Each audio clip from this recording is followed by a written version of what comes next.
La Nyashingyo commence par les kanji Kanjizai,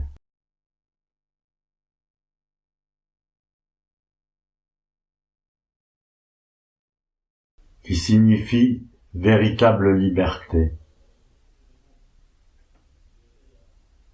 Mais qu'est-ce que c'est que cette liberté?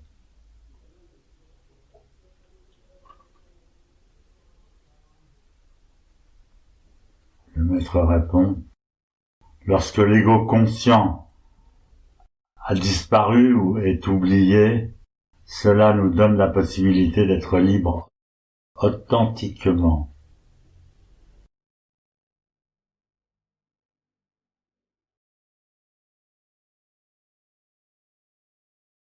Dans notre vie, les obstacles et les impasses se présentent,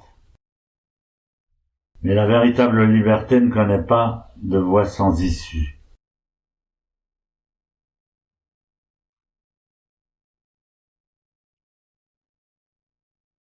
Hanya,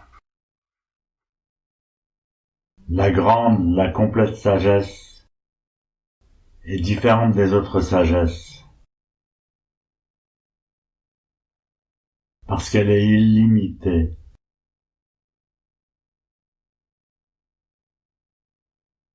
Alors qu'on a toujours tendance à distinguer entre l'idéal et la réalité.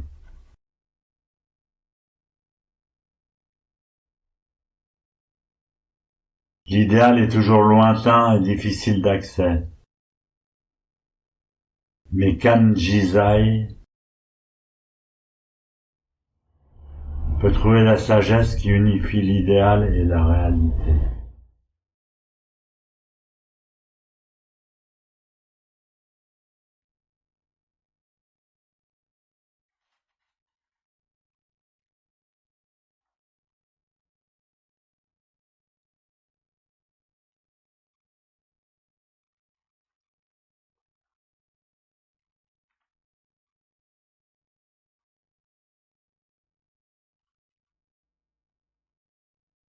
Chaque matin, le prince se contemplait dans son miroir.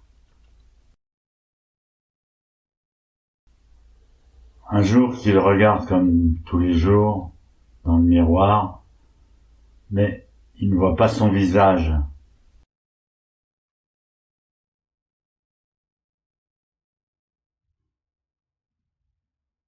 Il ne savait pas que le miroir avait tout simplement été posé à l'envers. Alors l'homme pensa qu'il avait perdu la tête, qu'il avait perdu son cou. Il décida d'aller chercher un ami. Son ami lui dit: pas la peine de t'inquiéter, tu as déjà une très grosse tête. Tu as une tête plus grande que la majorité des gens ordinaires. Alors le prince en conçut beaucoup de fierté. Il était très content d'avoir une grosse tête.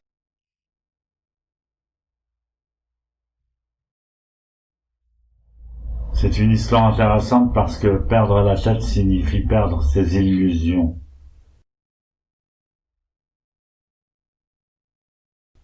Être fier de sa grosse tête, c'est l'obtention d'un satori égoïste et sans importance.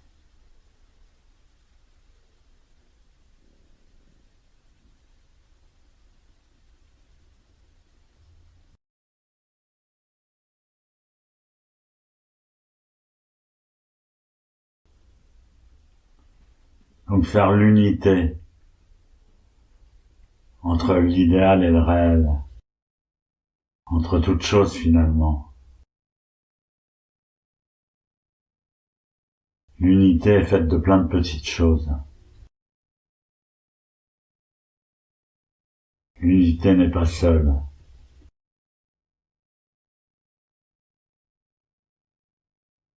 Et ces plein de petites choses ne font qu'un.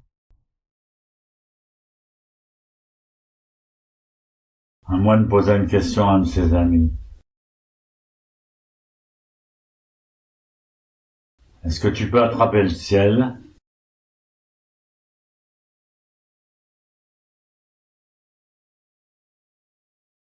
L'ami lui répond: Comment? Attraper le ciel tout entier? Son copain lui attrape le nez et le serre de toutes ses forces. L'ami moine mûr hurle et dit: En effet, je t'ai saisi tout entier.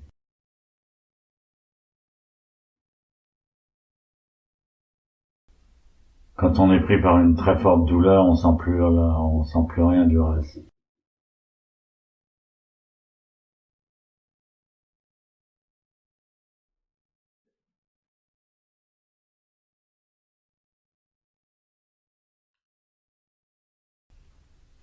Et de cette manière, l'intégralité du cosmos existe.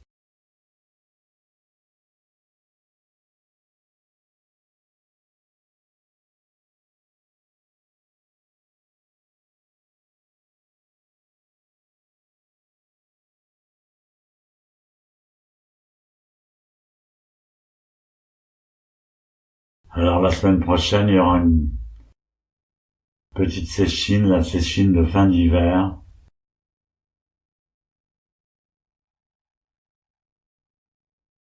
Au temple,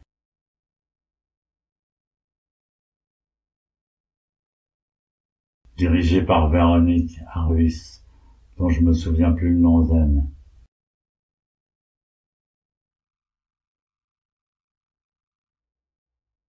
Ça va être la fin d'hiver, le début du printemps.